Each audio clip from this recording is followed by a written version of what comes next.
for streamingmedia.com and onlinevideo.net. And I am very happy to present a very diverse panel to you. We're going to talk about academic video in all kinds of iterations. We have Claudia Dold. I should have asked you, is that how it's pronounced? Okay, the assistant librarian for the University of South Florida at Tampa. We have Julius, again, I didn't ask you how to pronounce it. Marketing Director for Virtually Linked Limited here in England. We have Matt Thurling, Founder and Managing Director for Science.tv. And a replacement for Olaf, who could not be here, is George Meek on the end. He is the Senior Director of Sales and Operations for Keltura, the online video platform. So we're going to start out with demonstrations, short talks, and presentations by our panelists, and after that we'll get into a group discussion, and after that we'll take your questions, and I hope you'll have some questions. So first up, Claudia.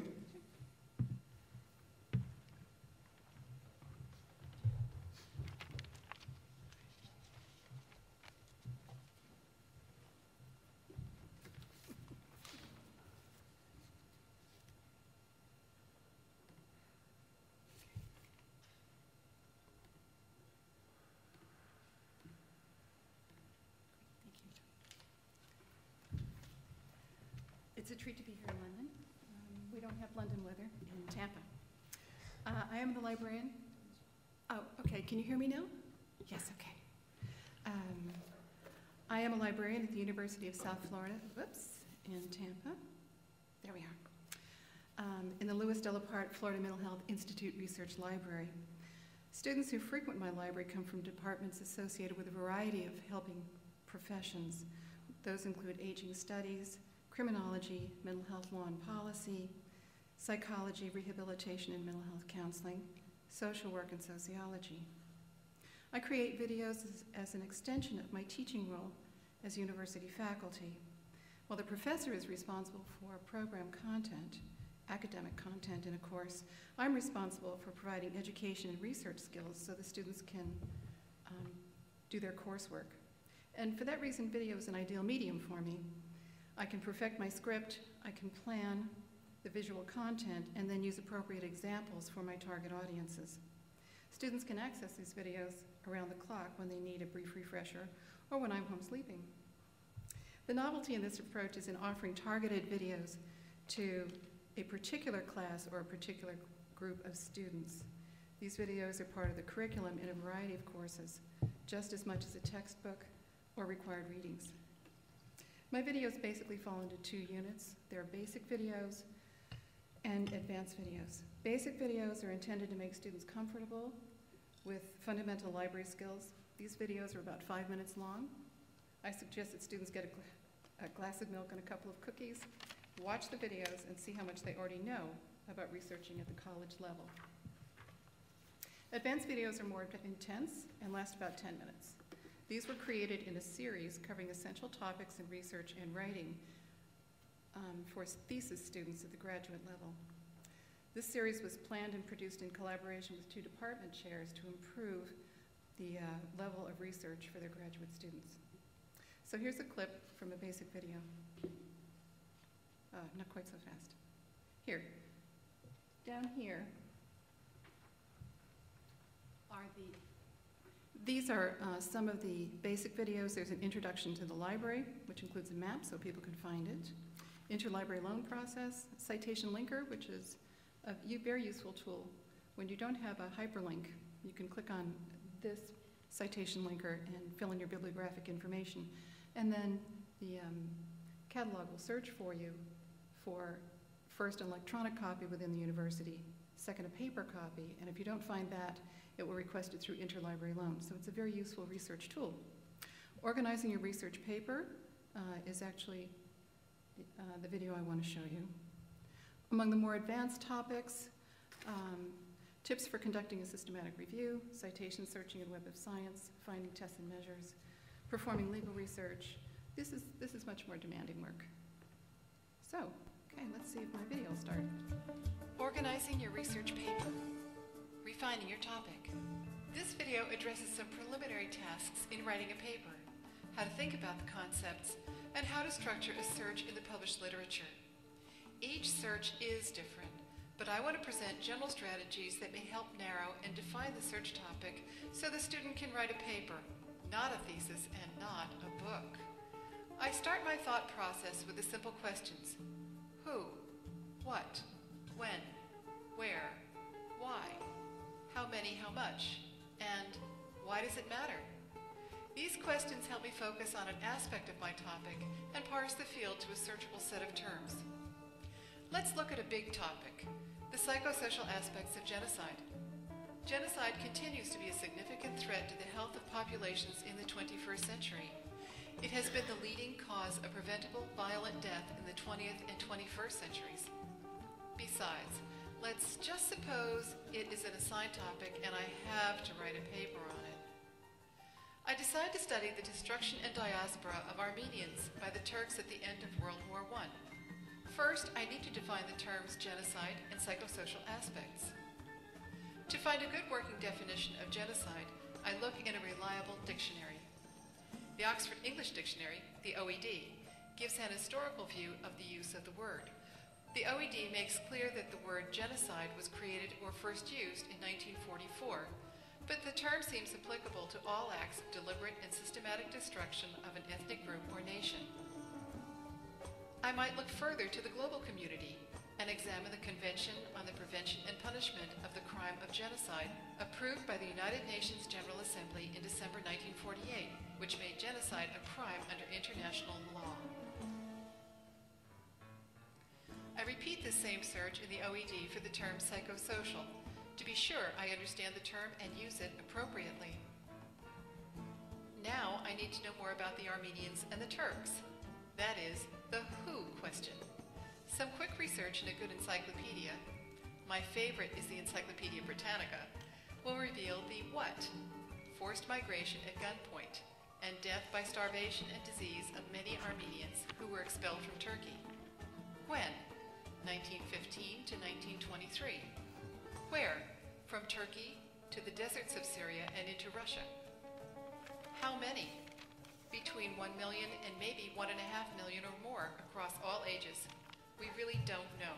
Why is going to require a lot more research and usually involves at least 2 different points of view.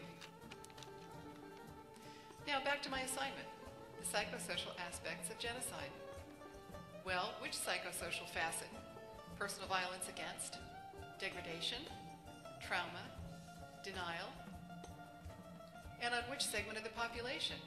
Using my first search term, Armenian genocide, I search in PsycInfo, and I find some interesting articles on the legacy of social injuries that affect future generations in Armenian families. For more search terms, look under Complete Resources to see the subject headings used in an article that looks promising. With terms that focus on my particular interest, I can now run a new search using new terms. In this way, I narrow my search. I repeat the search in PubMed. Repeat the search in at least 3 databases, since the articles indexed in one database may be different from those in another database. I even find a dissertation from 2007, which is available online from ProQuest. Other sources of information include the library catalog, databases such as Sociological Abstracts or Project Muse, contemporary news archives like the New York Times.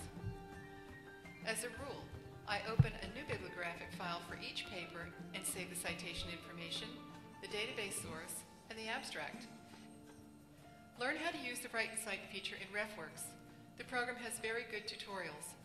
RefWorks complements Word, so as you write your paper, you mark your citations.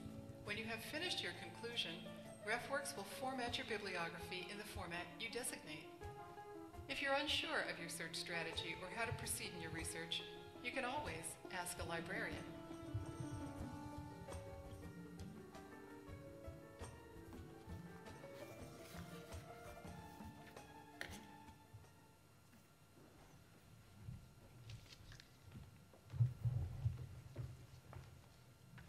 Thank you very much, Claudia. I loved it. Especially like the music you chose to give it the right ethnic color. It was wonderful. Next up is Matt Thurling, who works outside the institution creating educational videos, and we're going to hear about his company, Science.tv.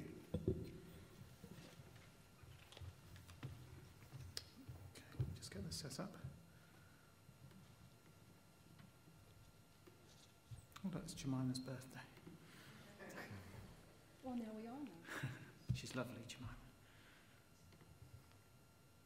Can everyone hear me all right? Okay, so very pleased to be here. I'm Matt Thurling, Managing Director of Science.tv. And what we're doing at Science.tv is building a community of interest, specifically to enhance the teaching and learning of science, mostly at secondary school level. And we're doing that in two main ways. One is the building of social and search tools to enable teachers, it's very simple, to enable teachers and students to find what they're looking for with relevance to the curriculum that they may be studying wherever they are in the world. So it's about sort of curriculum mapping.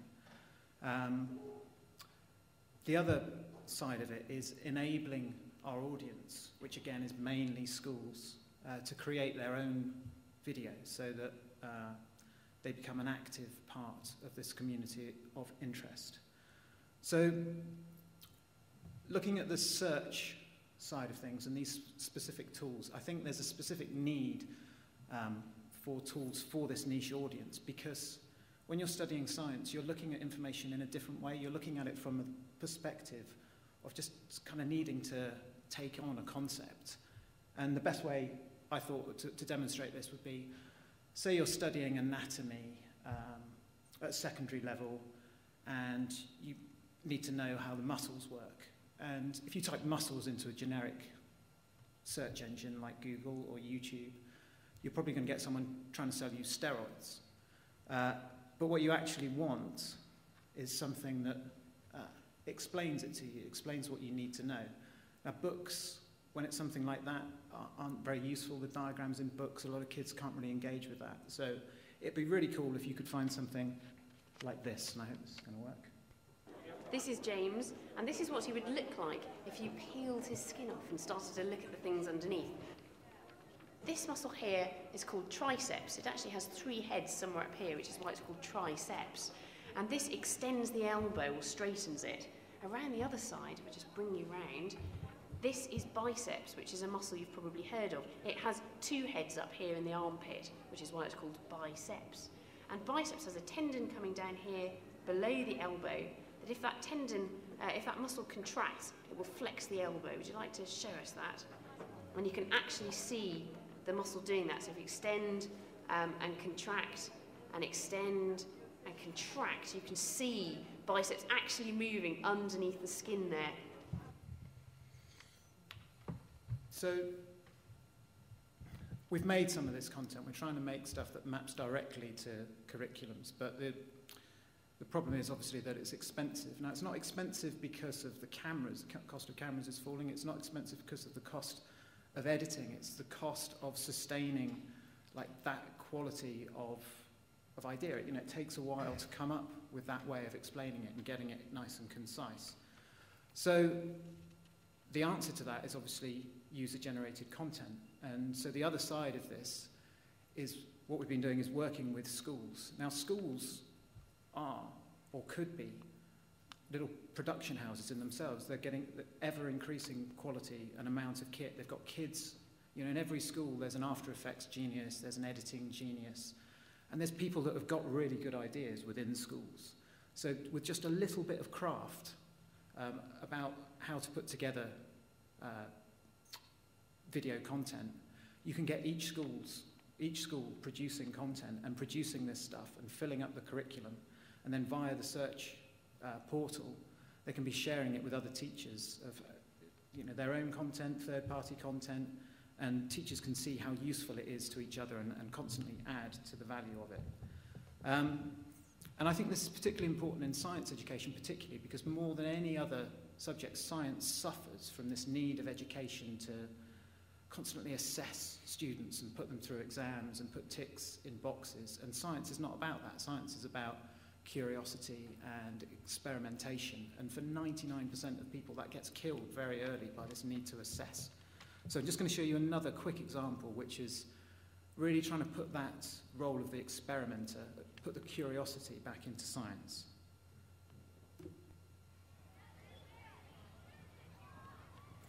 Hi, we're a Year 10 class in Clifton College, Bristol.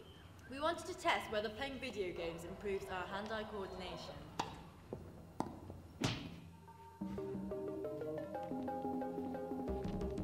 So we split the year into two groups, people who play a lot and people who don't play much at all. We then got everyone to draw around a star while looking in a mirror. It's harder than it looks. And we collected the results, the time taken and the number of mistakes. We combined each person's scores into a single measure of performance. We found that, on average, the game's players were 5 seconds faster and made fewer mistakes. We can conclude that computer games players have better hand-eye coordination than non-games players.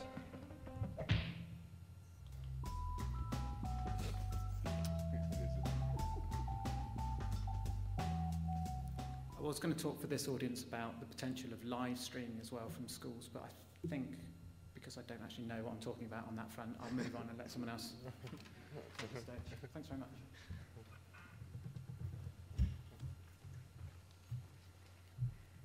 Thank you, Matt. You don't have to know what you're talking about. It's fine. We're all friends here. We're bringing you a lot of variety today. Next up is Julius, who works in virtual worlds and is going to tell us how online virtual worlds can be used for education. Julius?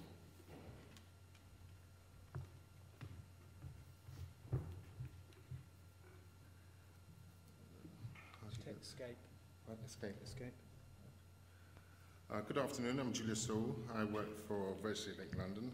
I actually feel a bit of a fraud because our field is not only emerging, but it's, for those who've actually explored it, it's got this reputation of being seedy, etc. But I'm here to dispel that. We run simulations, i.e. Representations of real or made-up worlds. Now, I've noticed that in most of the presentations, everybody has brought visuals. Now, visuals are very important, but there is an addition to visuals, which is that augmentation of visuals. In other words, where you can walk into the screen, walk around, have a look, and even create.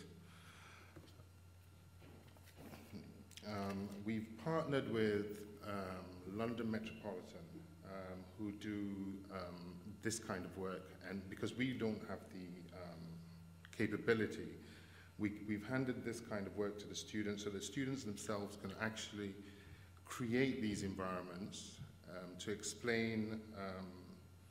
I take, for instance, Claudia's example of the Turks. If you wanted to explore the Turkish Empire in the ancient times, could you imagine being able to walk into a village or a city in Turkey in ancient times? Okay, obviously it's avatars, but this technology is getting good enough now where it's almost real time. I'm quite nervous, sorry, it's the first time I've publicly spoke, usually on virtual worlds.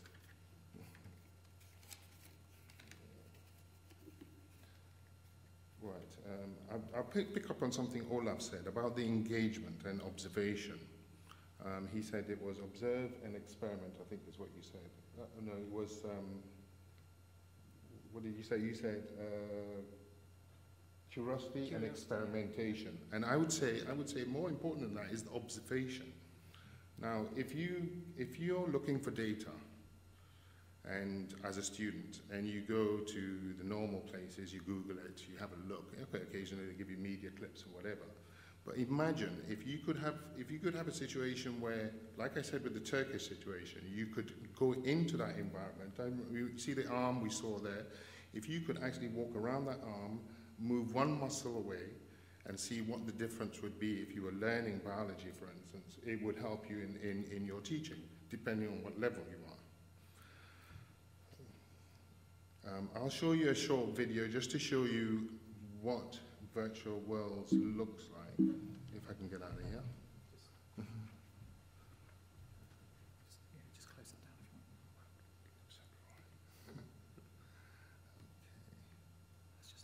want. Okay. Now this is a video. The reason I shot this video was it was concerning a film company in the I think it was the Bayview area. They worked in unity with Mozilla, who gave them the open source facilities to be able to create films of their political or educational aspirations at the time. And it's a bit out of context with virtual worlds, but I just wanted to show you this video so that you could see what virtual worlds was capable of showing you data from somewhere else.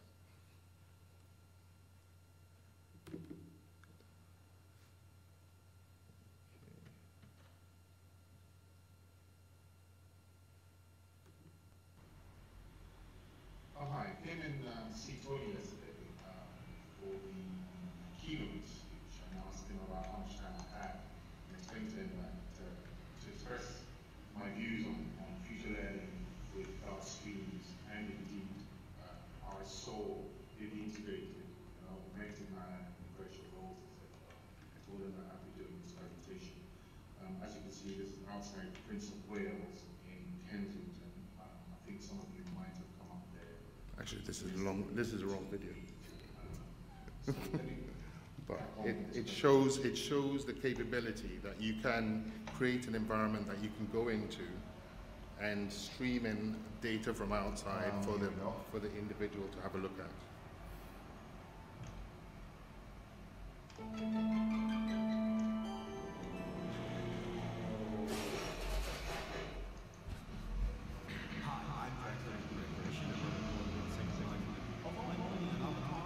Do care about real issues like the financial crisis and its impact on the nonprofit sector. Let's take the Bay Area Video Coalition in San Francisco, for instance.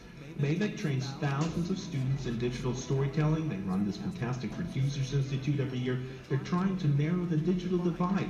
The director of creative programming, Wendy Levy, she's like, anyways, BAVEC needs your help. They're asking 400 people to donate $25 each. $25. You know, before I left the physical world behind, I ran the pledge drive at the local NPR station, so here it is. BAVEC depends on you. Yes, you. Won't you help us out with $25 to keep BAVEC going? BAVEC alumni will go out there, they will do socially conscious documentary, they will counter-program mass media. Without you, this virtual mind project that Ben is working on might not even be happening. If you don't come up with the money... Dude, Dragster. Yes, Ben. What is it? You don't have to go all Ira Glass on them, man. They'll do the right thing if you don't guilt them into it. Okay, but will they do this by October 15th? Is that the deadline? Yeah. Well, they better do it today then. I mean, sooner the better, right? Well, that's what I'm saying. They gotta do it now.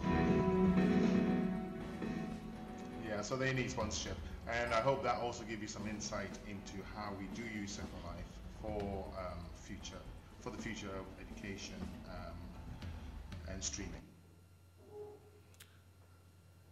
Thank you very much for listening.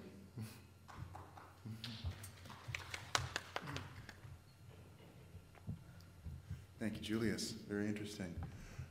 And our final panelist is George Meek, our replacement. He's with Keltura, the open source online video platform that I know a lot of educational institutions have turned to, and he's going to tell us why. Thank you. Good afternoon. Hold on 1 second.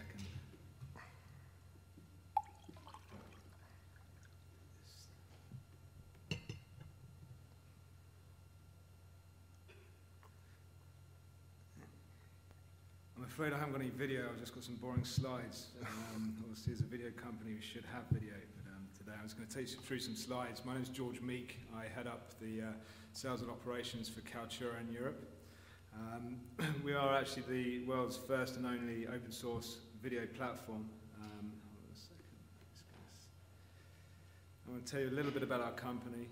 We do a lot in the education sector, really to make video in education easier to use. So just go through a little bit about Keltura. We're headquartered in New York. We have offices in San Francisco, London, and our research and engineering team are based out of Tel Aviv. We work not just in the education space, we work with a lot of large media entertainment companies, large enterprise organizations, and service providers as well. As a software business, we offer two sort of flavors of our software. One flavor, which a lot of people know, is software as a service, so people can utilize our software in the cloud. And our software is also available, what we call it on-premises, so it can be hosted on our client servers. There's two options on a commercial level for our software as well. And it's why it's very interesting in the education sector, because obviously the education, a lot of the large universities have very large computing departments and systems departments, and our software is available to download and use for free. And we also have the commercial licensed version of Keltura as well. Just to give you an idea, just a few of our sample customers we see in the publishers and advertisers. Obviously this is educational focus today. We work with some of the largest universities and education companies in the world. I think so more relevant to the UK is Durham University we're working with right now, Copenhagen Business School.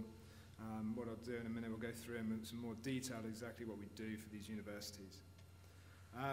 We can look at video, and I think a lot of people hate this slide because there's a lot of words there, but I think it's very poignant in respect to video online or digital video is a very complex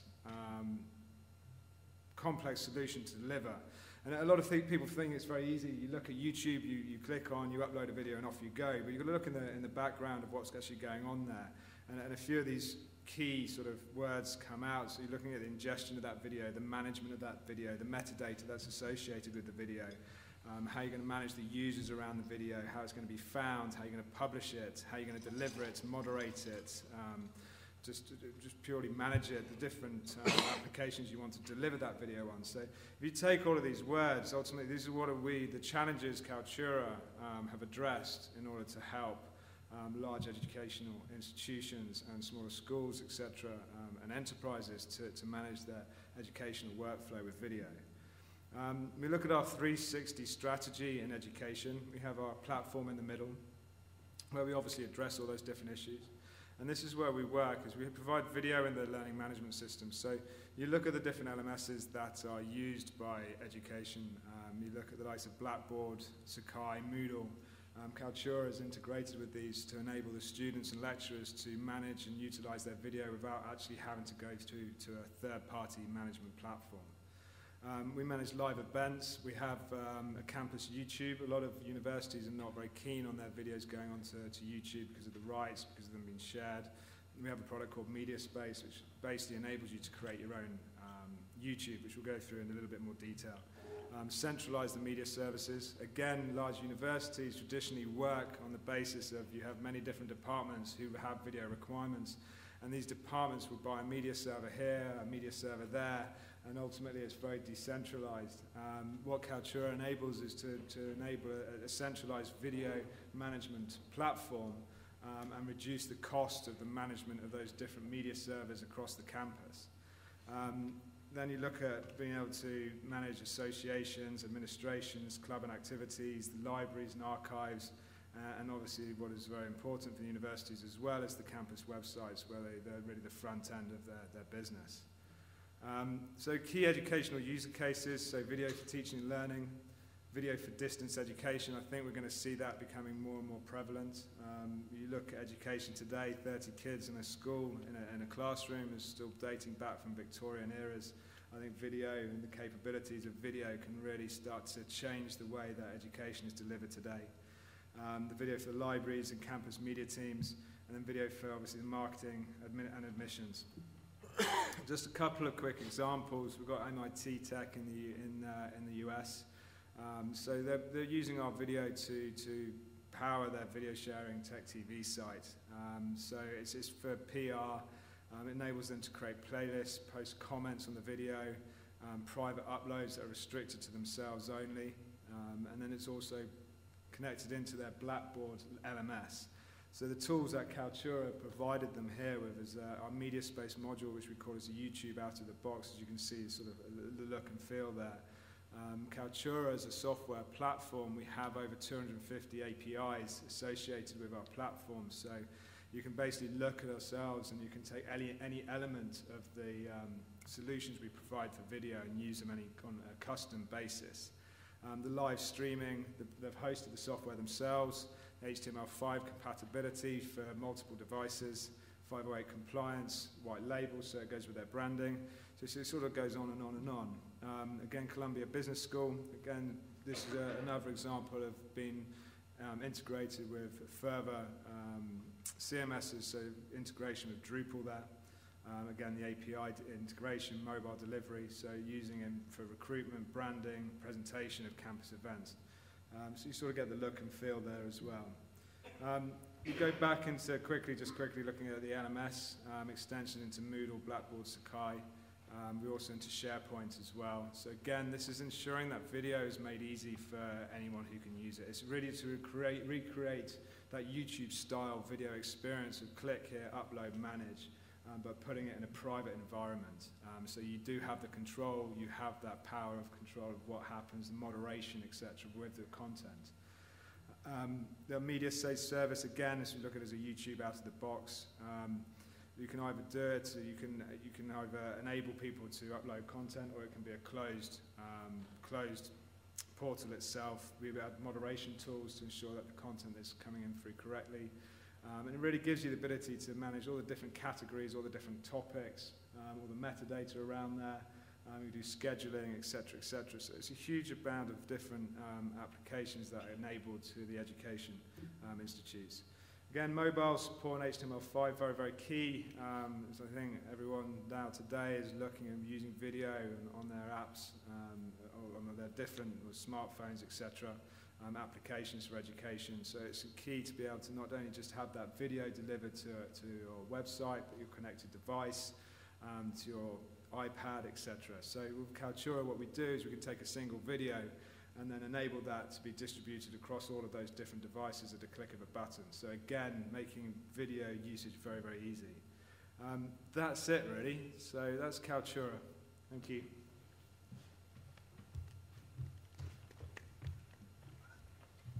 Thank you very much, George.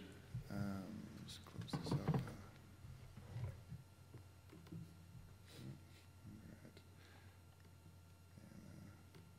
Oops. Sure, save it. Oh boy. You don't need to save it. Oh, we'll just leave it up here. We'll just leave it up here then. Let me just ask you some questions now. Claudia, what has happened to the role of librarian? I had no idea that librarians were doing this much. What, you're not just organizing books anymore? No, we're not just putting books on the shelf. Librarians have a major job now, making sure that students are succeeding. And if they can't find the information they need, then they can't succeed. So librarians now have not exactly an equal role with professors, but we have a parallel role in the classroom. So I'll plan a syllabus with a professor to make sure that we have all the materials that he needs for the assignments he makes. I will work with him on creating those assignments to make sure that the students are meeting some of the information literacy goals that students should be learning and reinforce them. And then I'm always around to help them with their citations. We have a learning center and a writing center to help them with their writing aspect. But when it comes to finding their information or understanding how to write a scholarly article, how to find a scholarly article, how to read a scholarly article, those are things that I do. Mm-hmm. And you were telling me that you teach also, and that you started creating videos out of necessity? Yes, I did. We had a cutback in personnel. There used to be 3 of us to manage this group of 2,000 students and faculty, about 250. So we had a cutback, and it was just impossible for us to go out and teach in the classroom all of these students. So my director and I recognized the best way to clone ourselves was to make videos. So in fact, we took the idea of videos as support and turned that on its head. We actually created curricula of teaching videos so that a class is now assigned videos as part of their homework, and then they come and see us after they've seen the video so that we have much better productivity out of the time that we spend with the student. They've already seen the basic click here, whatnot. They come to us then with their particular question they need to research, and we can be much more effective in helping them find material and move around different databases. So what particular tools do you use to create your videos? I use Camtasia. Camtasia. Mm-hmm. Okay. And any free music I can get. Royalty free. And do you have to get special funding to create videos? I've created a couple videos on my own. It was very difficult. So now I go after grants. Mm-hmm. Yeah, they're not funded by the university. Mm-hmm. And is that easy for librarians to do, to get grants to fund work like this? It's not easy to get grants. It's sort of a scattershot thing.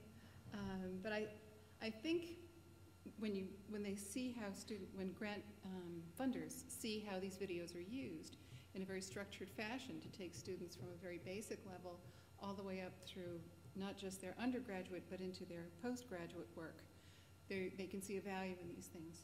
That, you know, once I teach something 3 times, I really should be creating a video for it. That's my formula.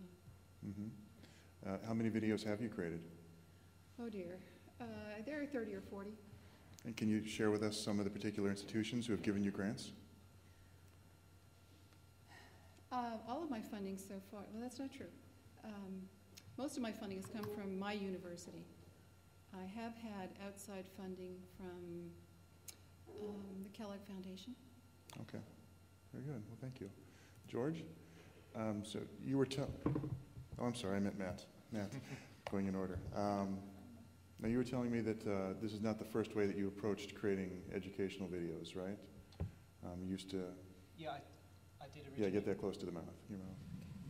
I did originally set up science.tv. It seemed natural that it would be a social enterprise. So I went down the not-for-profit route, and it was that whole funding thing that just... It was the lack of continuity, really, because money has been thrown at science education and is continually thrown at science education, but then you get a change of government and initiatives just come to an end just as they're getting going, and I just find it quite hard to work within that arbitrary box-ticking way that funding works to get something going like science.tv, which requires time and iteration and experimentation. So I find the funding model very difficult, and I'm much more comfortable in a cutthroat commercial world now. So you've gone for subscriptions? Yeah, the model is subscriptions to parents and then a different subscription model to schools. Mm-hmm. And how many subscribers do you have now? Or how long have you been around? There's no paying subscribers yet. There's 3,000 members. So it's still at the startup stage because most of the tools I was talking about are still in development. Mm-hmm. So most of the revenue comes from the second side that I was talking about, which is going into schools, working with both teachers and students, so doing a lot of professional development with teachers. So that's a big part of it at the moment. Yeah, you're really blurring the line between the student and the teacher, the broadcaster and the audience by having the students create their own videos.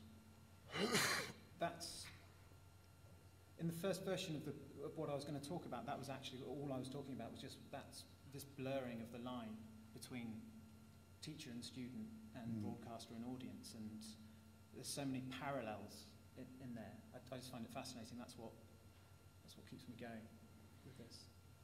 Very good. And how many videos do you have now? There's about 30 that we've created, and then 400 or 500 that have been created by schools. Excellent.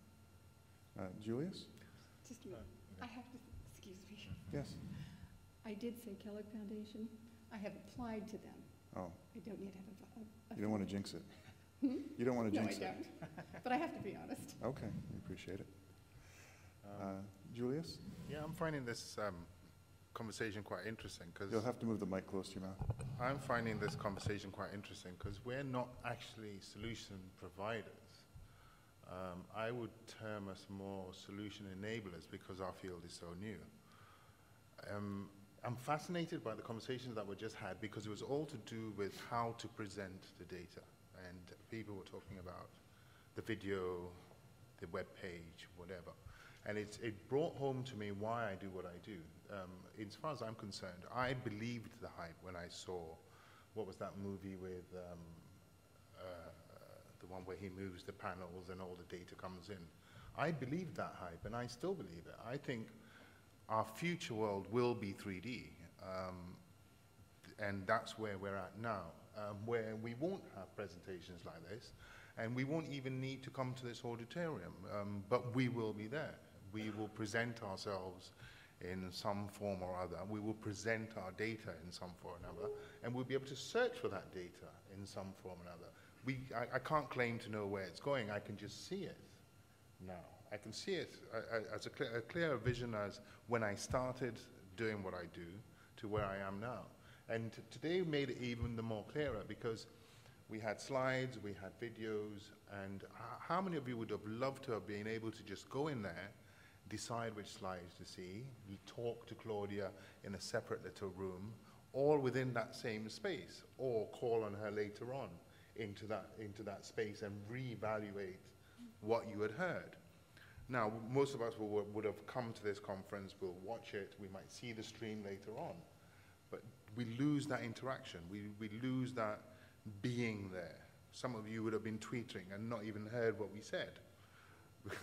Because again, it's a presentation in a 2D environment. You are not immersed, which is why I do what I do. Because as far as I'm concerned, in the future will be immersion, which is why TV companies or people who produce TVs want it to be 3D. They appreciate that we as a species, that's how we see stuff. That's how we want to see stuff. And any way that we can present data in that 3D is the direction that we're going to go in. And that's what I do at the moment. But unlike the rest, we don't make money because it's not yet mainstream.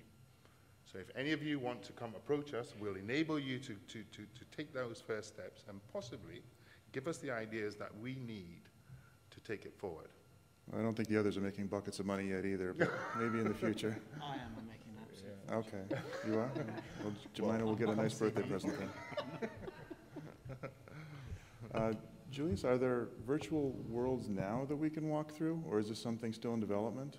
Yeah, it's like I said when I first started. Unfortunately, virtual worlds got this seedy reputation with headline news in Britain about man meets woman, leaves man, etc.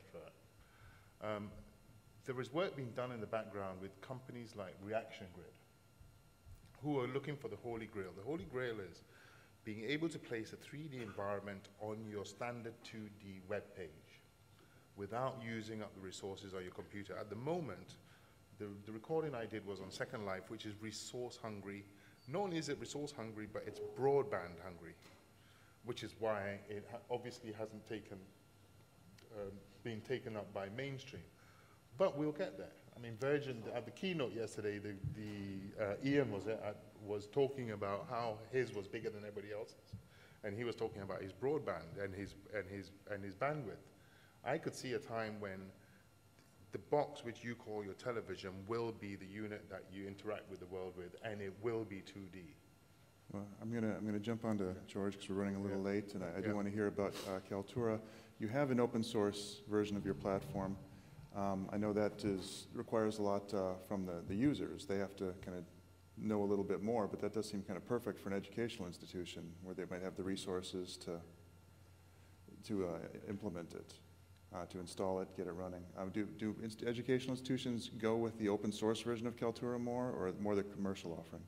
You actually see a mix. It's very similar to traditional open source models. I mean, people look to have the support of the product, have the upgrades made available, etc.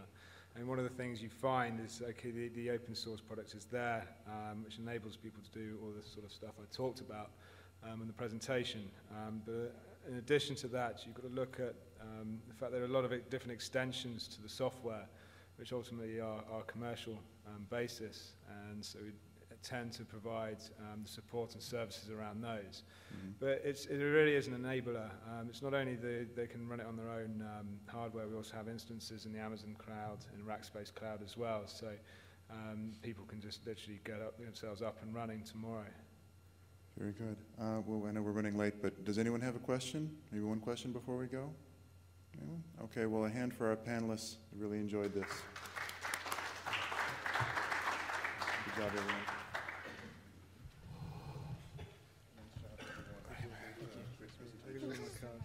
I think I've got some as well. Interesting things to show and talk about. Great variety. You see.